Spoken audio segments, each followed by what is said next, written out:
వర్ధిల్లాలి మాదిగ ఉపకులాల ఐక్యత, వర్ధిల్లాలి మాదిగ సంఘాల ఐక్యత, వర్ధిల్లాలి ఆంధ్ర తెలంగాణ మాదిగ సంఘాల ఐక్యత. 30 ఏళ్ల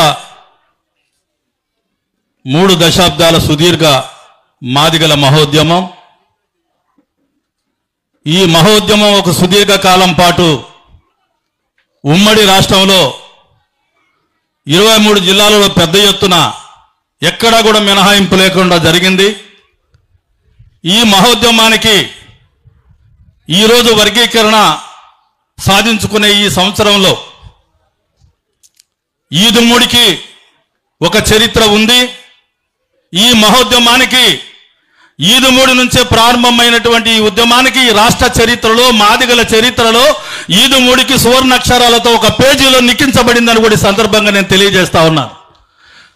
అలాంటి ఈదుమూడి 20 మంది యువకులని చెప్పి బయలుదేరిన దగ్గర నుంచి ఎన్నో ప్రాణత్యాగాలు చేసి ఎంతో మంది అక్రమ కేసుల్లో ఇరికించబడి ఇప్పటికీ కూడా జైళ్ల చుట్టూ కోర్టుల చుట్టూ తిరుగుతూ మాదిగ జాతి ఔన్నత్యాన్ని హక్కుల్ని ఆత్మగౌరవాన్ని సాధించడం కోసం జరిగిన ఈ సుదీర్ఘ పోరాటంలో ఈరోజు ఇక్కడ ఈదుమూడిలో పెట్టడానికి సంతోషించదగ్గ విషయం ఏంటంటే ఉమ్మడి రాష్ట్రంలో ప్రారంభమైన ఈ ఉద్యమానికి ఈ వేదిక మీద ప్రతి ఒక్కరు కూడా వచ్చి పేరు పేరున కూర్చొని అందరం ఐక్యంగా ఉన్నాం, హక్కులు సాధించే విషయంలో మాదిగల ఔన్నత్యాన్ని కాపాడే విషయంలో మేము ముందున్నామని ఈ వేదిక మీదకు వచ్చి వాళ్ళందరూ కూడా కూర్చోవడం ఒక సంతోషదాయకరమైన విషయం. దీనికి కారణం ఈరోజు కృపాకర్ మాదిగ గారు ఈ వేదికని బాధ్యత తీసుకొని ఈదుమూడి నుంచి ప్రారంభమైన ఈ ఉద్యమానికి అక్కడే మనం ఈ కార్యక్రమం చేపట్టాలని చెప్పి మనందరినీ కూడా ఆహ్వానించినందుకు ఈ సందర్భంగా ఆయనకి నేను ప్రత్యేక ధన్యవాదాలు తెలియజేస్తా ఉన్నాను. అంతేకాదు ఈ పోరాటం ఇన్ని గంటలు చెప్పుకున్న తరగని చరిత్ర ఇది.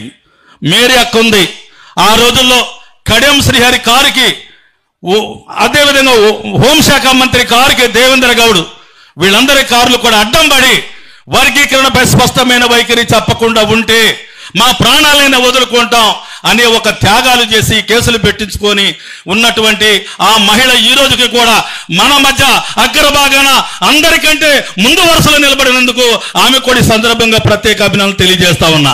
మరి ముఖ్యంగా ఈదుమూడి యువకులు ఆనాడు ఎవరైతే ఉన్నారో పేరు పేరున అందరి పేర్లు ఈ వేదిక మీద చెప్పలేం, సమయం సరిపోదు కాబట్టి అందరికీ సామాజిక ఉద్యమ అభినందనలు తెలియజేస్తా ఉన్నాను. ఒక్క మాటలో చెప్పాలంటే ఆంధ్రప్రదేశ్లో 2 ఉద్యమాలు వచ్చాయి. ఒకటి కారం చెడు ఉద్యమం, 4 దశాబ్దాల ఉద్యమం. కారం చెడు ఉద్యమం మాదిగలు చిందించిన రక్తం నుంచి 1989లో ఎస్సీ ఎస్టీ అట్రాసిటీ చట్టాన్ని భారతదేశ పార్లమెంటరీ వ్యవస్థలో ఒక చట్టం రూపుదాల్చడానికి కారం చెడు మాదిగలు చిందించిన రక్తమేనని సందర్భంగా నేను తెలియజేస్తా ఉన్నాను.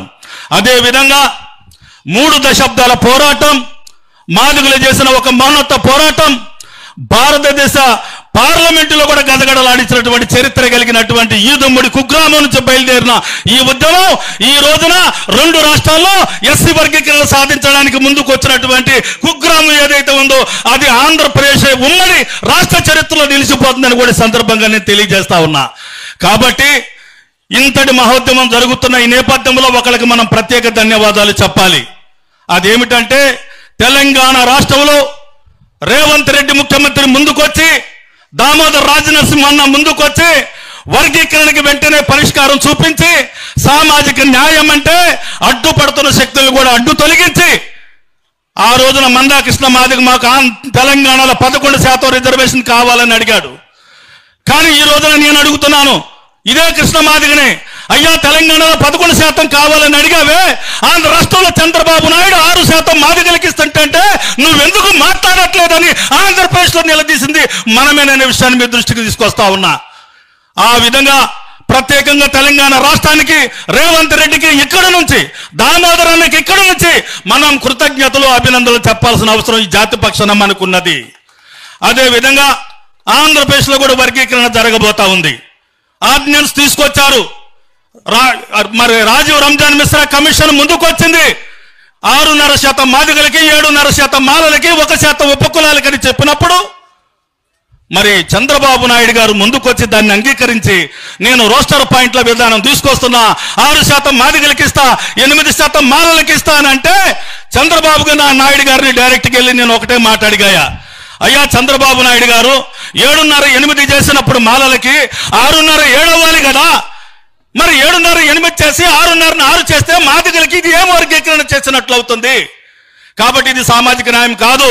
పోరాటాలు చేసింది మేము, త్యాగాలు చేసింది మేము, ఈ విధంగా 30 ఏళ్ళుగా పోరాటాలు చేసింది మేము. కాబట్టి కిలో బంగారం ఇచ్చిన నీకు వాళ్ళు ఓటు వేయరు.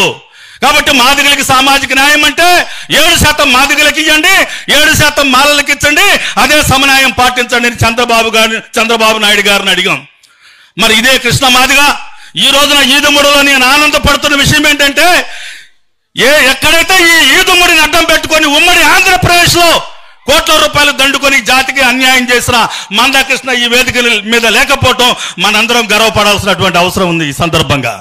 కాబట్టి జాతికి ద్రోహం చేయడం కాదు, జాతి పక్షాన నిలబడి చివరి వరకు ఏ రాజకీయ పార్టీలకి అమ్ముడు పోకుండా మాదిగ జాతి ఔన్నత్యాన్ని, ఆత్మగౌరవాన్ని కాపాడే విషయంలో ముందు నిలబడే విషయంలో ఇక్కడున్న ప్రతి ఒక్కరు కూడా ఈ వేదిక మీద ఆ తపంతో వచ్చినందుకు వారందరికీ మరొక్కసారి ధన్యవాదాలు తెలియజేస్తూ, ఎక్కువ సమయం లేదు కాబట్టి ఒకే ఒక మాట చెప్తున్నా, ఆర్డినెన్స్ నుంచి చట్టం చేయబోతున్న రోజులు రాబోతున్నాయి. ఈ చట్టం చేయబోయే లోపల 7 మాదిగలకి 7 మాలలకి ఇచ్చి సమన్యాయం చేస్తేనే చంద్రబాబు నాయుడు గారు విగ్రహం ఇక్కడ పెట్టడానికి కూడా మనం వెనకాడం. కానీ చంద్రబాబు నాయుడు గారు మాలల పక్షపాతిగా మారితే 7 సాధించే వరకు వదిలే ప్రసక్తే లేదని కూడా ఈ సందర్భంగా తెలియజేస్తా ఉన్నా. అంతేకాదు ఇప్పుడు వర్గీకరణ లేకుండా 46 జీవో తీసుకొచ్చి కొత్త విధానాలు ప్రవేశపెట్టి వర్గీకరణ లేకుండా గ్రూప్ 1, గ్రూప్ 2, 6,000 కానిస్టేబుల్ ఉద్యోగాలు, లెక్చరర్ పోస్టులు ఇవన్నీ విడుదల చేస్తుంటే చంద్రబాబు నాయుడు గారిని మాదిగ సంఘాల పక్షపాతిగా నిలబడి నేను మాట్లాడిన విషయాన్ని కూడా మీ దృష్టికి తీసుకొస్తా ఉన్నా. కాబట్టి ఈ సమస్యల్ని సమన్వయం జరిగే వరకు వర్గీకరణ కోసం పోరాటం చేసిన మనం పూర్తిగా సాధించుకునేంత వరకు కూడా ఈ వేదిక మీద ఉన్న పెద్దలందరూ కూడా బాధ్యత తీసుకొని మనందరూ కూడా అవసరమైతే చంద్రబాబు నాయుడు గారిని మరొక్కసారి కలిసి సమన్వయం చేయమని అడిగే విషయంలో అందరూ కలిసి రావాలని కోరుకుంటూ, ఇదే తరహాలో విజయవాడ జింకా నగరంలో 3 దశాబ్దాల సుదీర్ఘ ఉద్యమానికి మరొక్కసారి ఇక్కడ ఉన్నటువంటి పెద్దలందరూ కూడా ఉమ్మడి రాష్ట్రం నుంచి కూడా పేరు పేరున కదిలి రావాలని విజ్ఞప్తి చేస్తూ ఈ అవకాశం ఇచ్చిన పెద్దలందరికీ ధన్యవాదాలు తెలియజేస్తూ జై భీమ్, జై జగజ్జీవన్.